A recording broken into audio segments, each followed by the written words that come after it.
Let's go ahead and welcome our first guest, Darrell Steinberg, mayor of Sacramento. He's going to address the protests that have been happening right here in Sacramento. Welcome, Mayor Steinberg. Good morning, Aubrey. Good to be with you. It has been a very up and down last week. Lots of things going on, not only here in Sacramento, but across the country, across the world. You were at the protests early Sunday morning, and you were able to hear from some of those protesters firsthand. Share with us some of the concerns that they voiced to you. Well, the concerns, of course, are over what we all witnessed in our country over the course of the last week. The death of George Floyd brought home for millions of people that in our country, as far as we have come when it comes to addressing and healing racial discrimination and systemic racism, we are so far from being done. And to watch that video and to see Mr. Floyd pleading for his life was sickening. And it was too much of a reminder of what African Americans have experienced in our country for centuries, and what continues in many respects to this day. And so I heard the pain and the anguish, and as someone in a position of responsibility, of leadership, that is my job, and then to do something about it. And we know you were out there Sunday, and it was peaceful, but that was unfortunately followed by some civil unrest. There was damage in the downtown area. And then you called on the community to help clean up. A lot of people have just seen some of the damage, and that shifts the focus. But what has been the response from the community in terms of helping clean up? It's been incredible. I mean, first of all, I think it is really important that in this complex world we live in, that we have to hold on to multiple truths. What I just said about racial injustice, I believe in my heart. In addition to my responsibility, all of our responsibility to do something real about it. At the same time, destruction, the kind of destruction that we have seen over 2 nights in Sacramento, and thank God last night was more peaceful, is not peaceful protest. Destruction is not peaceful protest. In fact, it's the exact opposite. And it negates the message and sets back the cause. And so I saw 2 Sacramentos over the last 48 hours. I saw that terrible destruction, hundreds of businesses looted, damaged, thankfully nothing permanently destroyed, and no loss of life or serious injury. But then I saw spontaneously hundreds of people come out yesterday morning with their own brooms, their own pans, dustpans, and they were there to clean up. And the downtown was cleaned up magnificently within a couple of hours. And that is the vision of our society. That is the Sacramento that I choose to put my hope and faith into.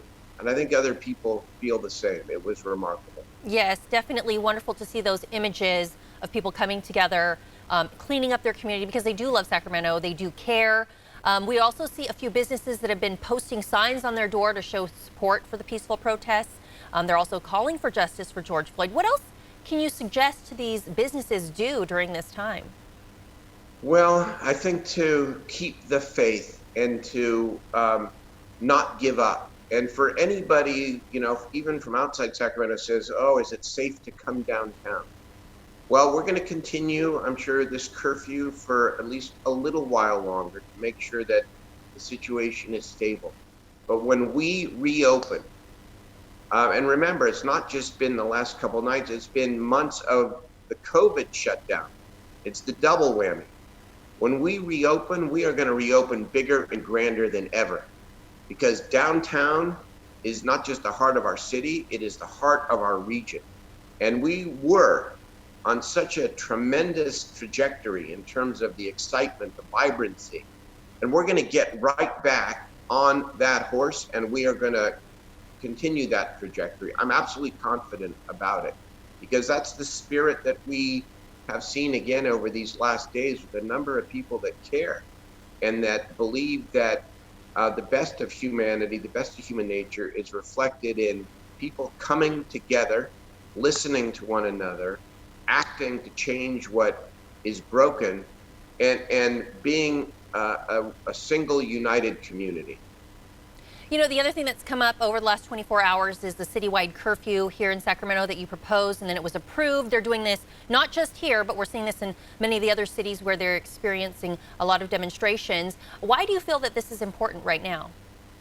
Well, yesterday the city council unanimously made the decision, and we made it firmly, but we made it reluctantly, because after 2 nights of looting and 2 nights of really horrible destruction, property destruction, mostly in the middle of our city, we felt that it was appropriate to give our community, our business community, our law enforcement community, one additional tool to be able to make sure that after dark, that this did not happen again. And in fact, it did not happen again. And I think the curfew was one reason among many. Other reason was the young man, Stevante Clark, a very complex young man, led the protest and insisted that it be carried out peacefully. And in fact, it was carried out peacefully. And so our first obligation as a city is to keep all people safe. And this was a necessary decision to ensure, because remember, the protests have been very peaceful during the day. It's only when it got dark that behavior that I would not call protests, because they weren't protests, they were acts of destruction, occurred, and we could not have that happen again. And so we took the action. I'm sure that we will maintain the curfew tonight, but we will look at it on a day-to-day basis, and we will determine what is best. Certainly a curfew is not going to be a long-term or a permanent aspect of our city. We want to open our nightlife again. That's part of coming out of COVID, but day by day. Yes, we have to do it safely, coming from both angles. Mayor Right. Steinberg, I want to thank you so much for joining us. You're going to sit tight. We're going to come back to you for more questions, so you can take a little break. We'll be back with you in just a moment. Welcome back to Your California Life. We still have Sacramento Mayor Darrell Steinberg. He's standing by with us, so let's get back to it with more of our questions. Thanks for sticking with us, Mayor. Before the break, we were talking about the recent curfew for the city of Sacramento. What are the consequences of breaking curfew? How is curfew being enforced? Because people are kind of like, okay, there's a curfew, but what's really going to happen? Well, we're not doing things like setting up checkpoints or checking everybody who's out, but the curfew is serious. And its purpose is to keep people safe. And so our law enforcement officials, if they see people violating the curfew, they will ask people to go home. I mean, it first starts with a simple request and then a warning, and then ultimately, if someone absolutely refuses, they can be arrested. And there were some arrests last night around the protest. Unfortunate, but again, even with all of the destruction and the looting that went on the previous 2 nights, I will say over 3 nights, one thing I am grateful for is that no building was destroyed, and that there does not seem to have been any serious injuries or death. And I count us in some ways as lucky with that result, even as hard as it has been. Yes, I hear you, Mayor. Now, declaring a state of emergency, that's not something you take lightly. Do you anticipate that happening again tonight or in the coming days? We're going to consult, obviously, with the police chief and with my city council colleagues. I anticipate that the curfew and the state of emergency will remain in effect tonight. I think we will take it on a day-to-day basis. We certainly do not want it and do not intend it to be anything long-term. We want to get people back to life. This is what we were beginning to experience as the stay-at-home orders were modified with COVID, which, by the way, seems such a long time ago. And so we want to move in that direction. But we also want to make sure that we get through this particular period safely, and then we can resume. But again, I want to repeat what I think I said at the very beginning, Aubrey, which is that our job is far from done, even if we get through, when we get through this particular difficult period. Because the question before us is, are we going to listen to the message of the peaceful protesters? And are we going to act? That's the question. Because if we don't take the underlying message seriously, then we are in it for the long haul. And that's not just Sacramento, that's the entire country. Right. And you mentioned, thankfully, no permanent damage. But some of those small businesses, they were already facing a lot of challenges and setbacks because of COVID-19. So how does, the recent events the past few nights, how does that complicate recovery for some of the businesses? There's no doubt that it does. It is a double whammy. And I just am so grateful and proud of those who, and it's virtually all of them, who are in it for the long term, for themselves, for their families, but also for Sacramento. And we do have some help on the way. As a result of COVID, of course, the city received $89 million of federal stimulus to help with the economic recovery. Last Tuesday, we approved unanimously a $10 million allocation to help small businesses under the COVID umbrella.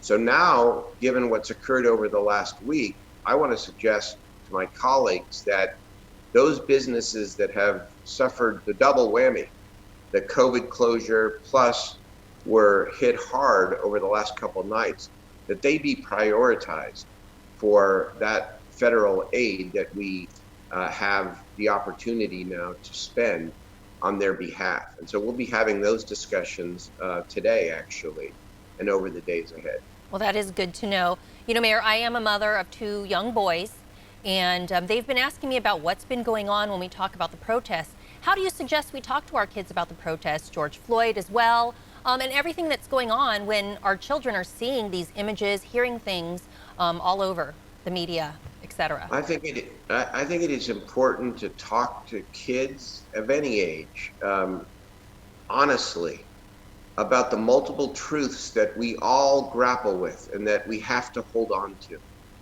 That what happened to George Floyd was not only unacceptable, it was a crime. And that what they witnessed, if they witnessed it, is something that should never happen in America. But to be honest with them and tell them, too often it has happened in America. And then to tell them as well the history of Dr. King and how peaceful protest, nonviolent resistance is what actually has led to the changes that have occurred in our country, the Civil Rights Acts, the Voting Rights Acts, the Equal Housing Acts, and that peace does not mean inaction. Peaceful protest does not mean being passive. To teach that the way to be successful, the way to make change, is to insist on change, to not be afraid to be loud, but to do it in a way that always maintains the peace. That's the way your message is heard. That's the way change is made. Mayor, I want to thank you for joining us this morning. You mentioned, COVID seems like it was a long time ago, but really it was just last week. So we do want to encourage people to continue practice social distancing, and you and everyone else stay safe out there. Thank you. I appreciate that reminder too, Aubrey. Really, really important. We're not done with COVID, so please continue to practice social distancing. Wear a mask when you're out there in public. It'll help. All right. Thank you, Mayor.